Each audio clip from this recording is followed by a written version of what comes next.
عثمانی سلطنت ہماری نہیں بلکہ میرے عوام کی ملکیت ہے، میں اس کا ایک حصہ بھی کبھی کسی کو نہیں دیکھ سکتا۔ یہودی مالداروں کو اپنی دولت بچا کر اس وقت کے لیے رکھنا چاہیے جب عثمانی سلطنت کا شیرازہ بکھر جائے اور یہودی بلا کسی معاوضے کے فلسطین کو حاصل کر لیں، لیکن عثمانی سلطنت ہماری لاشوں پر گزر کر ہی تقسیم ہو سکتی ہے، اور ہم کسی قیمت پر جیتے جی اپنے آپ کو دشمنوں کے حوالے نہیں کریں گے۔ مسلم سلطان عبدالحمید اپنی ڈائری میں لکھتے ہیں، ہم قدس کو کیوں چھوڑ دیں؟ یہ ہر دور اور ہر زمانے میں ہمارا ملک رہا ہے اور مستقبل میں بھی یہ ہمارا ہی رہے گا۔ یہ ہمارے مقدس شہروں میں سے ایک ہے اور عالم اسلام میں واقع ہے، لہٰذا ضروری ہے کہ قدس پر ہمیشہ ہمارا قبضہ ہو۔ دنیا کے کسی بھی خطے میں رہنے والا مسلمان جب یہودی ریشہ دوانیوں کے متعلق سلطان عبدالحمید کے سخت رویے کا مطالعہ کرے گا تو وہ اس سلطان کی عظمت، بلندی، حق اور اہل حق کے لیے اس کی محبت کا اقرار کیے بغیر نہ رہ سکے گا، جس نے اپنی زندگی اور اپنی حکومت سب کچھ داؤ پر لگا دیا تھا۔ ہم اس عظیم اور بلند موقف کا موجودہ دور میں مسئلہ فلسطین کے بعض ذمہ داروں کے موقف سے موازنہ کیوں نہیں کر سکتے ہیں، یا مسئلہ فلسطین کو حل کرنے والی بعض فلسطینی تنظیموں کے موقف سے بھی اس کا کوئی مقابلہ نہیں۔ یہاں کی مقامی تنظیموں کا وقتاً فوقتاً اسرائیل کے ساتھ بالواسطہ یا بلا واسطہ ہونے والے معاہدوں یا امن مذاکروں کا اس عظیم عثمانی موقف سے کوئی مقابلہ ممکن ہے؟ کوئی قاری آخر یہ کیسے سوچ سکتا ہے کہ سلطان عبدالحمید، جو اپنی زیرکی اور ذہانت کے لیے مشہور ہے، وہ اپنے اس اسلامی موقف کے انجام سے بے خبر رہتا؟ اس نے اگست 1798 میں ہونے والی بال میں یہودی کانفرنس کی تجاویز کا باریکی سے مطالعہ کیا تھا، اور جس کی اہم قرارداد یہ تھی کہ صہیونی مطالبات کو سلطان عبدالحمید کے ذریعے تسلیم نہ کرنے کی صورت میں ترکی بادشاہت کو ختم کرنا ضروری ہے، کیونکہ اس کے بغیر فلسطین میں صہیونی حکومت قائم نہیں کی جا سکتی۔ 1911 میں شیخ محمود ابو شامت کو سلطان عبدالحمید نے جو خط لکھا، اس میں وہ خلافت سے معزول کیے جانے کا سبب کا ذکر کرتے ہوئے کہتے ہیں کہ یہودیوں کا برابر یہ اصرار تھا کہ وہ ارض مقدس میں یہودیوں کے لیے اسرائیلی مملکت قائم کرنے کی اجازت دے دیں، لیکن انہوں نے ان کے اس مطالبے کو ماننے سے انکار کر دیا، خواہ وہ اس مقصد کی خاطر پورے کرۂ ارض کے برابر سونا ان کے قدموں میں کیوں نہ ڈال دیں۔ اس سے بڑھ کر یہ کہ جب سلطان عبدالحمید کو اس بات کا علم ہوا کہ فلسطین میں ان کے فیصلوں کو پوری طرح نافذ نہیں کیا جاتا اور ان کے بعض افسران رشوت لیتے ہیں، تو انہوں نے اپنی خفیہ فوج کے بعض دستوں کو اپنے افسران کی نگرانی اور سرکوبی کے لیے بھیجا، اور ان لوگوں میں سب سے پہلے توفیق بک پہنچا، جو کہ عثمانی قوانین کے نفاذ سے متعلق نہایت سخت اور بااصول افسر تھا۔ عثمانی حکومت نے فلسطین سے متعلق قوانین کو اس قدر سختی سے نافذ کیا کہ انطاکیہ میں برطانیہ کے نائب قونصل کو فلسطین میں اس وقت تک داخل ہونے کی اجازت نہیں دی گئی جب تک کہ اس نے اپنے یہودی ہونے کا پورا ثبوت فراہم نہیں کر دیا، اور سلطان کے اس سخت موقف کی وجہ سے برطانیہ، امریکہ اور دیگر یورپی ممالک سے اس کے تعلقات خراب ہو گئے۔ ہرزل نے سلطان کے اس سخت موقف کو نہایت غم کے ساتھ بیان کیا ہے۔ وہ کہتا ہے، میں سلطان کے اقوال سے متاثر ہوں جو حقیقت اور فخر پر مبنی ہے، باوجود کہ اس نے میری تمام امیدوں پر پانی پھیر دیا۔ وہ سلطان کے سامنے اپنی بے بسی کا نقشہ کھینچتے ہوئے کہتا ہے کہ وہاں ایک ایسی خوبصورتی ہے جس کے پیچھے موت اور ہلاکت پوشیدہ ہے، لیکن اس کے باوجود وہ آخری سانس تک کشمکش کرتا ہے اور آنے والے مشکلات کا سختی سے سامنا کرتا ہے۔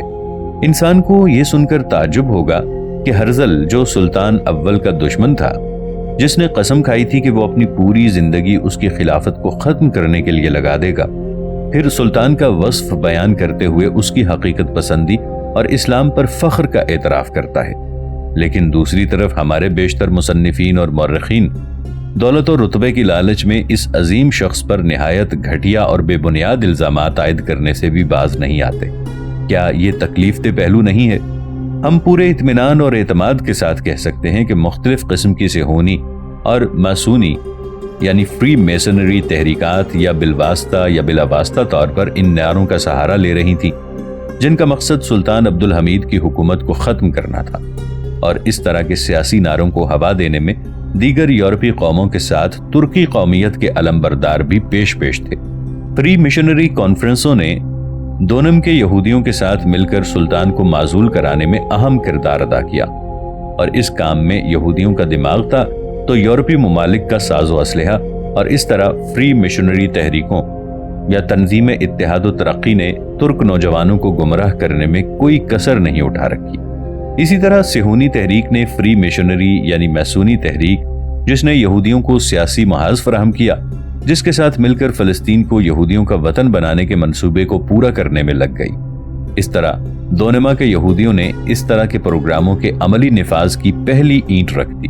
ناظرین، آگے بڑھنے سے پہلے کامنٹ سیکشن میں ہمیں اپنی آراء سے ضرور آگاہ کیجیے گا کہ آپ کو ہماری یہ سیریز کیسی لگ رہی ہے۔ آئندہ آنے والی اقتصاد سے باخبر رہنے کے لیے ہمارے چینل کو سبسکرائب کر لیں اور ساتھ موجود بیل آئیکن کو ضرور کلک کر لیں۔ شکریہ۔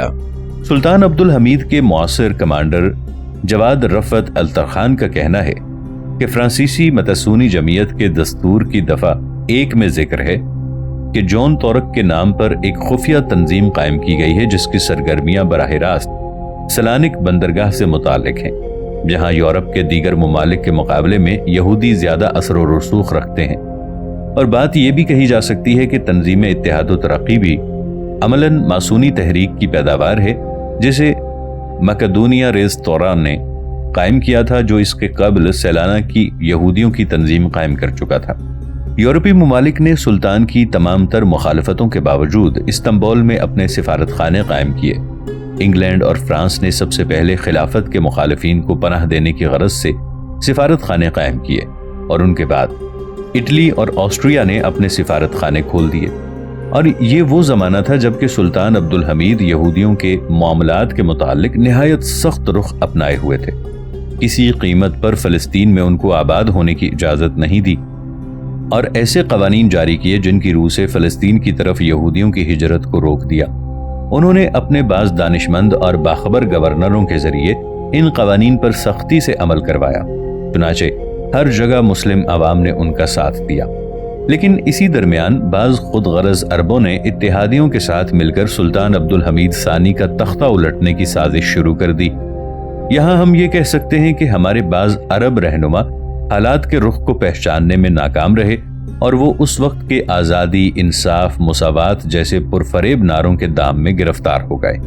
مسلمانوں کی اکثریت اس بات سے واقف ہے کہ 1908 اور 1909 کے انقلاب کا تانا بانا دراصل یہودیوں نے سلطان عبدالحمید کو اقتدار سے ہٹانے، ان کی املاک اور اموال کو ضبط کیے جانے کے لیے تیار کیا تھا، کیونکہ وہ سلطان سے اپنے اغراض و مطالبات کے پورے نہ ہونے کا بدلہ لینا چاہتے تھے۔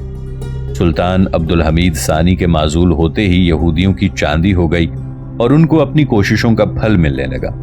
انہوں نے ترکی کے بڑے بڑے اخبارات کو خرید لیا، اور انہوں نے اپنے بہت سارے افراد کو اتحادیوں کی حکومت میں بڑے بڑے عہدوں پر بٹھا دیا، اور خاص طور پر وزیر مالیات کے عہدے پر جاوید بک کو بٹھا دیا، جس نے یہودیوں سے بڑے بڑے مالی قرضے لیے، اور اسی کے ذریعے نیو یارک کی اسرائیلی تنظیم کے ساتھ تعاون ممکن ہوا، جس نے فلسطین میں زمین خریدنے کے لیے کثیر سرمایہ فراہم کیا۔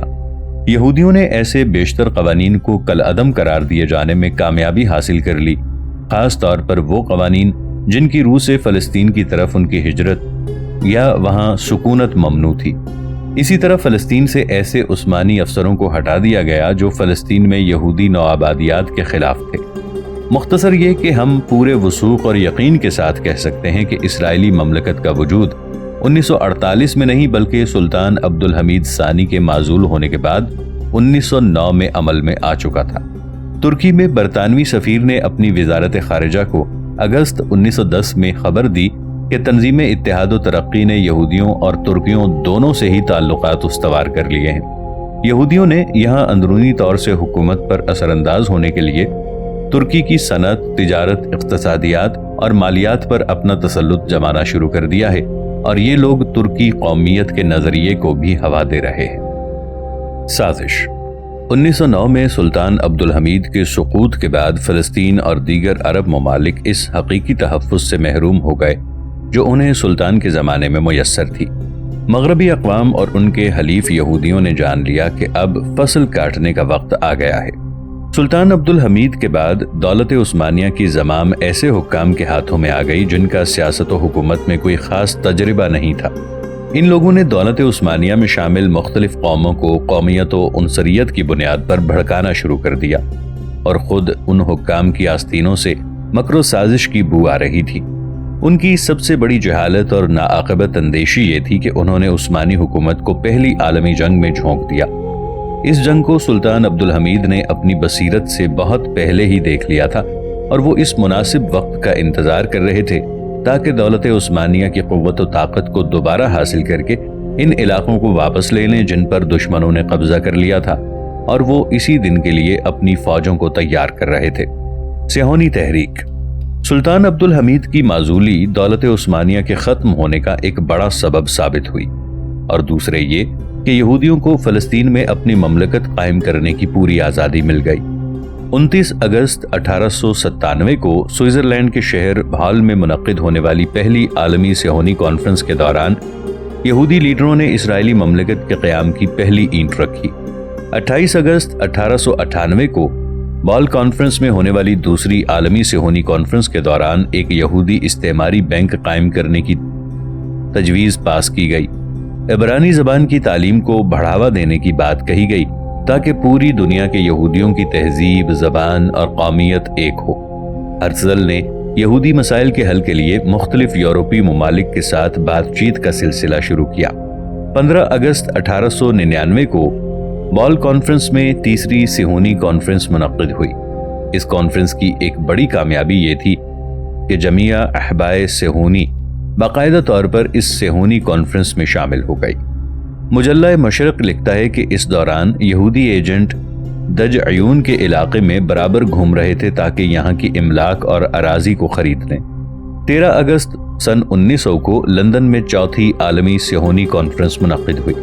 اس کے افتتاحی خطبے میں ہرزل نے کہا، انگلینڈ ایک آزاد اور عظیم سلطنت ہے جس کی املاک اور اراضی پوری دنیا میں موجود ہیں، اور یہی حکومت ہے جو ہماری تحریک اور ہماری کوششوں کو بخوبی سمجھ سکتی ہے۔